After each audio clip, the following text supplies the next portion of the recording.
speaking of games, I've started playing the Trails series, started with Trails in the Sky, the original at the remake that comes out next week. We were literally talking about Trails like an hour ago.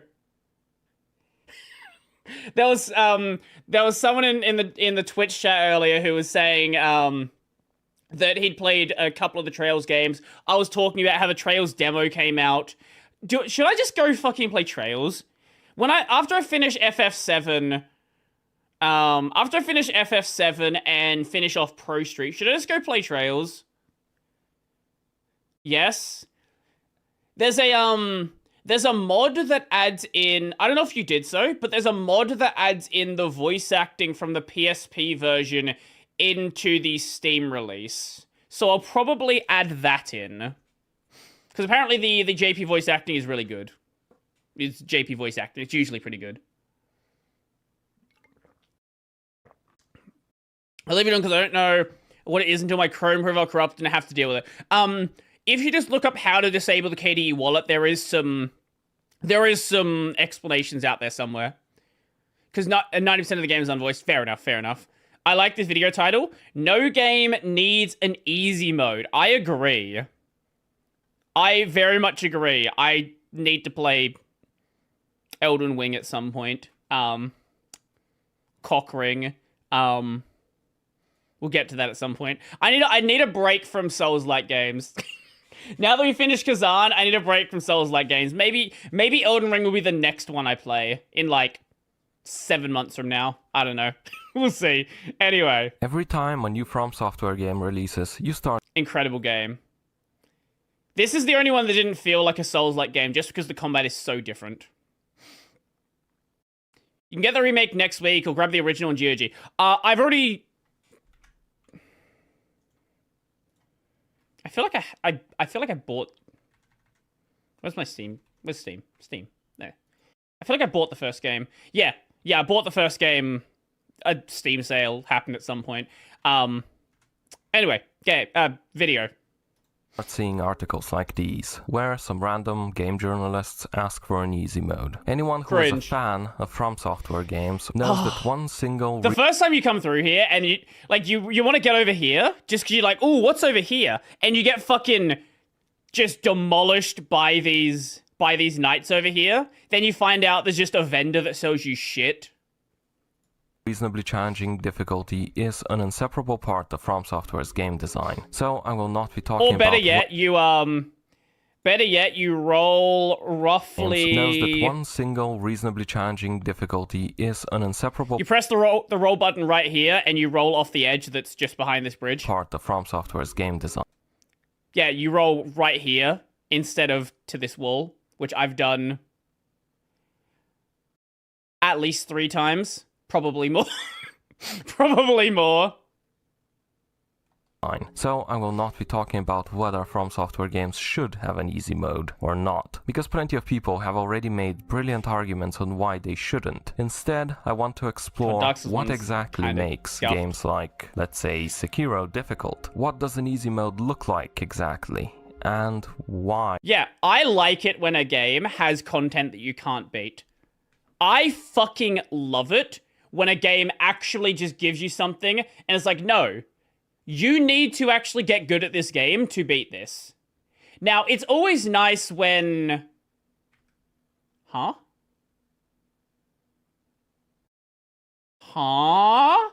Okay, we'll watch that afterwards. This is gonna be Claire Obscure spoilers, but let me just show you. So if anyone doesn't want to see Claire Obscure spoilers, then, yeah.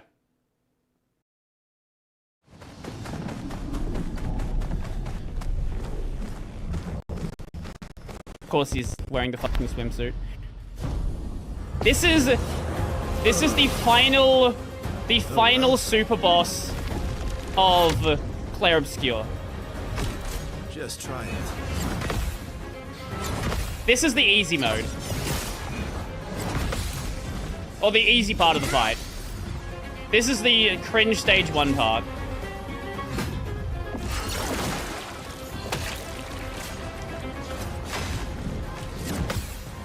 Look at this. Easy. No problem here whatsoever. Let me skip ahead to let me skip ahead to phase 2. This is the real fight. Well, actually, no. This is the medium part of the fight. It's still easy though. Oh yeah. Also, when your party members die, they get kicked out of the fight, so you can't revive them. Yeah, that also happens. Bring it on. Oh yeah, this is the easy combo.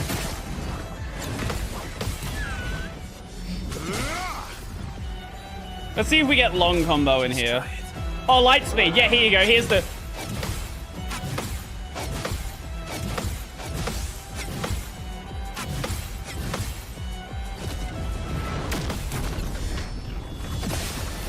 Is the party member thing exclusive to this boss? Yup. And that's why it is so fucking crazy when it happens. There is no other boss in the game that does this. So the first time you see it, you're like, huh? Huh? What? What? You... Oh, you hear long combo.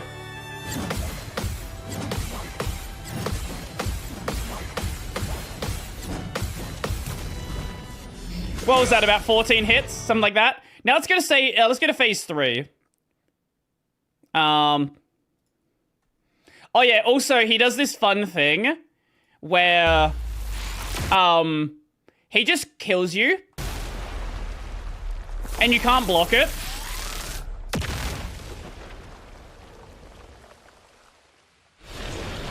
So there is a guaranteed party wipe. You can't block it. So it forces you to use your reserve party. Ready to carry. Of course, okay, yeah, of course we're doing Mael. Yeah, here's stage 3. I think this attack's mostly similar. Maybe it's longer. Okay, yeah, that's mostly the same, just a bit longer. Here you go.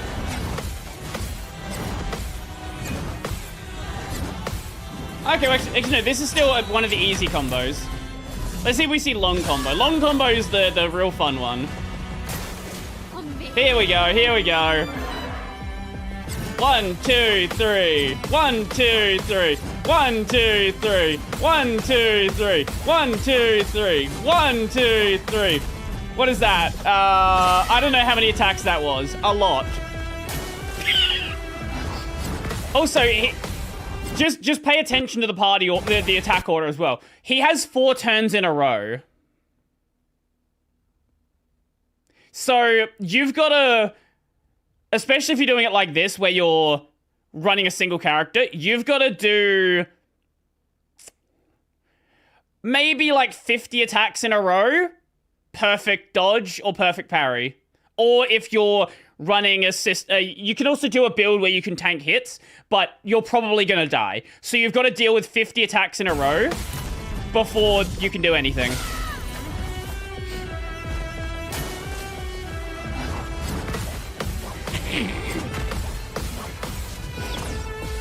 And that, yeah, and he might do a party wipe move here at some point as well. What do we have now? Powerful combo? Powerful combo, that's fun as well.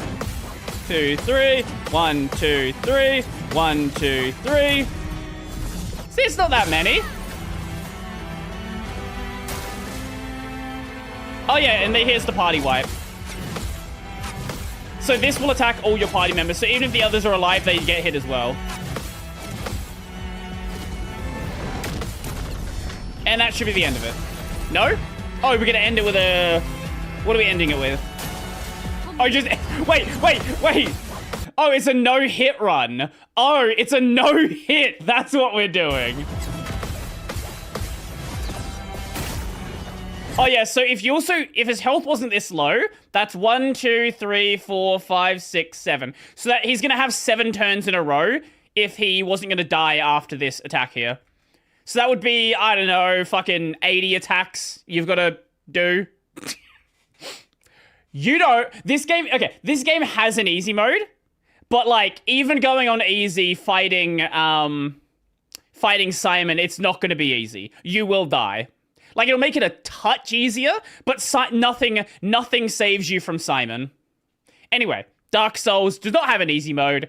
Well, okay, it kind of does. It has items that you can use to make things easier. I think no game should have an easy mode. So let's start by talking about why Sekiro is so... Technically, this has a hard mode.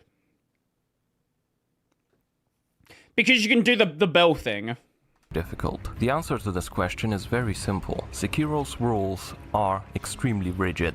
This game requires that you pay attention and have a certain level of proficiency in every single game You need to watch what those attacks are doing. It will not allow you to progress at all. Sekiro is completely uncompromising. You need to know how to block, dodge, and counter, and you need to know when to perform these actions. If you try to dodge when you should block, you will die. If you try to block when you should dodge, you will die. And if you try to block when you should counter, yep, you guessed it, you will die. You can sometimes get away with doing a dodge here. Sometimes. Depends on the attack. This game will simply not allow you to progress unless you learn its mechanics. Even if enemies did half as much damage as they currently do, you would still get destroyed if you're not blocking, dodging, or countering correctly. People want to make this game easier and say that it needs an easy mode, and that an easy mode will not affect the experience of those who choose to play the game on hard mode. That is the biggest... that is the biggest fucking cope I will ever hear. Oh, well, just add an easy mode. It's not going to change anything. No, the experience of the game is knowing that you did it, and there was no easy way out of it. That is the experience of the game. That is not true. Why? Well, let me explain. You see, an easy mode is not the same as an easy difficulty setting, because not all easy difficulty settings are created equal. Confused? Sure. I won't blame you if you are. It took me a while to realize the difference between an easy mode and an easy difficulty setting. Let me explain the concept of an easy mode using some examples.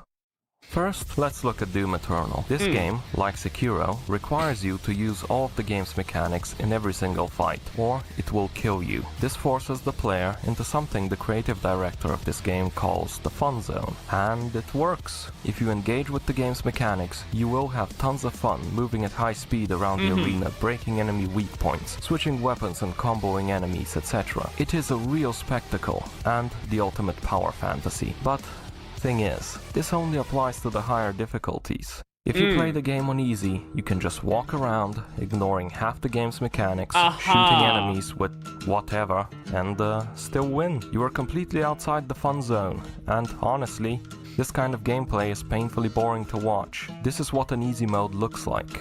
Now allow me to give you an example of a game that has an easy difficulty, which is not an easy mode. Prince of Persia, Warrior Within, offers an easy difficulty, which is not a true easy mode.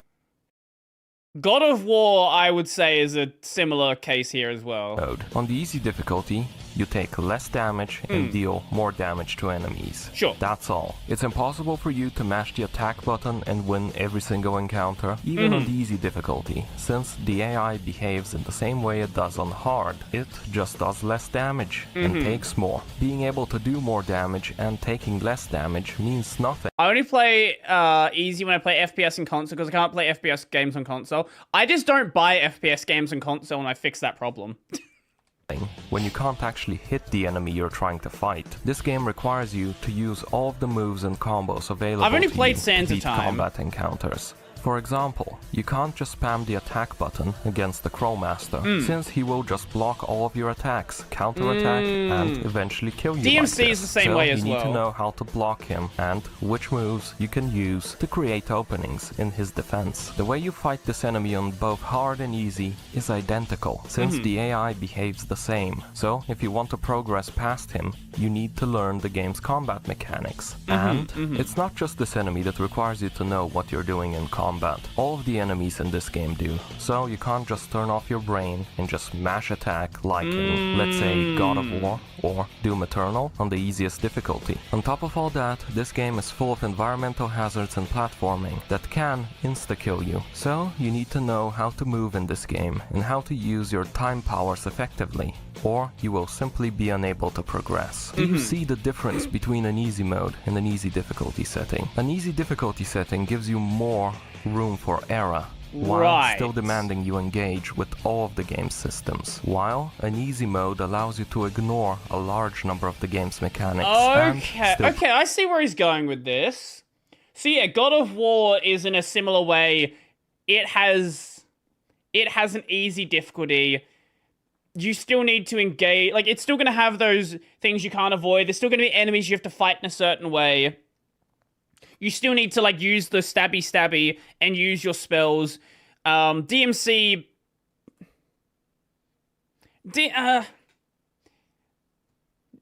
you can avoid a lot of stuff, but early DMC is kind of single weapony anyway. You still need to kind of learn how combos work to some extent.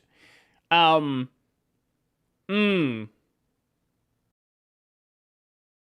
was worried this was going to be you need to struggle and borderline crash out to actually experience the game. No, that's how I feel. That's my stance. Progress. I've seen so many Doom Eternal playthroughs where streamers select I'm too young to die or hurt me plenty and get to mission 10 without using the meat hook, ice bomb, flame belch, or even upgrading their weapon mods. This is not how the developer intended for the game to be played at all, and they're missing out on all of the cool stuff you can do in Doom Eternal. There is nothing wrong with games having an easy difficulty, but there is plenty wrong with them having an easy mode. Many people seriously underestimate their own abilities, so they choose the easy mode and then play through an inferior... It's just a matter of, you don't want to have a mode that doesn't require you to interface with the game's systems. You want it to be like an easy mode for like, if you had an easy mode in Sekiro that didn't require, Clair Obscure is actually a good example here. Or FF16. FF16 has a auto dodge ring. And it has a ring that will guide Torgal to attack. And these are things which just delete parts of the game. You don't have to interface with the dodging system or the auto comboing, where you can just press a single button and it will just go through your abilities. Version of the game that does not make them use the systems that are supposed to make the game fun in the first place. You can argue that some people just don't care about things like the gameplay mechanics and just want to experience the story, to which I would respond with, why are they playing video games then? If you just... One of the things I hate most about seeing other people play games when they just face tank bosses, it's so interesting to watch. Have you ever wondered why I play glass cannons? Every single game I have the option to play a glass cannon, I play a glass cannon. I feel the exact same way.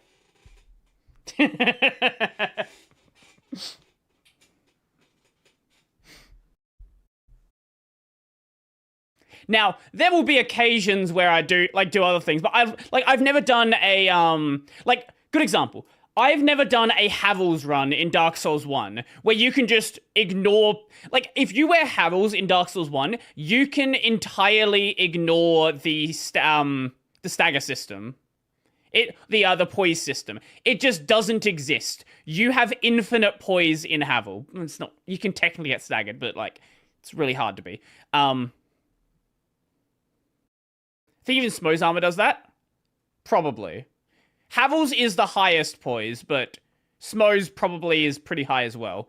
I've never done that because I think it's boring. I don't, and the same reason why I don't usually use,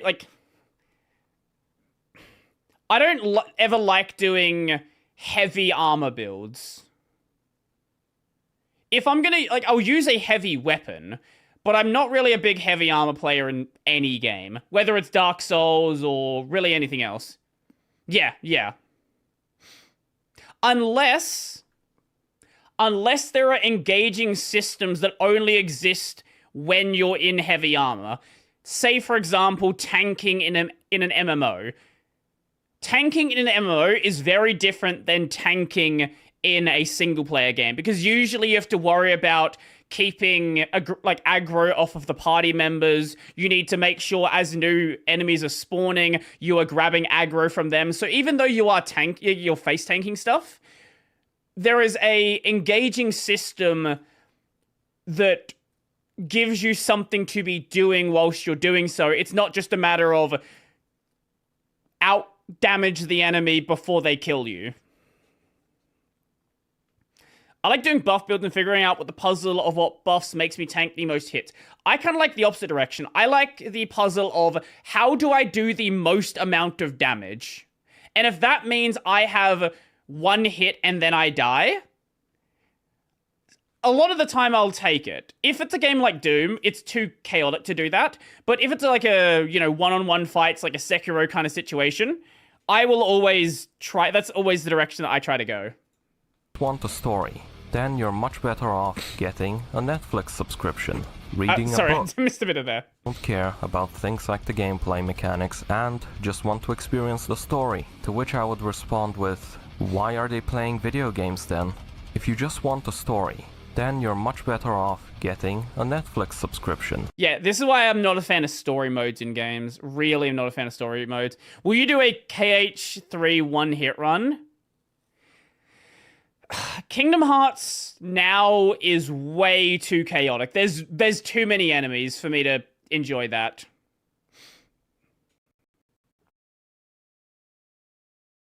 I have actually not played Cyberpunk. Yeah. Reading a book, or just watching some streamer on Twitch or YouTube play through the game. Why bother playing it when playing a game is not what you want? Also, if developers need to design the game around difficulties where the game practically plays itself, so that some people can just experience the story, they will have to take that into account with the actual level and enemy design, which will make the game as a whole a worse experience for people that actually want a game with mechanical complexity. If Prince of Persia had an easy mode, it would be a completely different game. Most of the environmental hazards and platforming would be gone, since they require timing and coordination. The AI needs to be completely redesigned so that enemies don't constantly try to block and counterattack, and you can beat them by just mashing attack. And yes, these changes will propagate to the higher difficulties, since making different versions of the AI and levels for each difficulty is time-consuming and expensive, so no developer would bother with that. This is why I think no game should have an easy mode. Do you agree? Disagree? Tell me in the comments. Like and subscribe if you like the video. I see where he's coming from here. And see you in... Kind of unrelated, but I like the KH critical mode implementation. Take more damage, do more damage. You get more AP to equip abilities and free lucky strike, drop chance. There's an interesting incentive to play on high difficulty. Instead of crossbows, there's a toggle for the game to do tricks for you, which is so funny considering the game has no fail mode if you whiff the tricks. What? Wait, so there's a thing to auto do tricks for you, but there's no downside of failing a trick. So it's just like auto do cool shit. Yeah, I'm not a fan of that. This is okay. Another kind of example is in racing games. I don't like when racing games give you too many assists.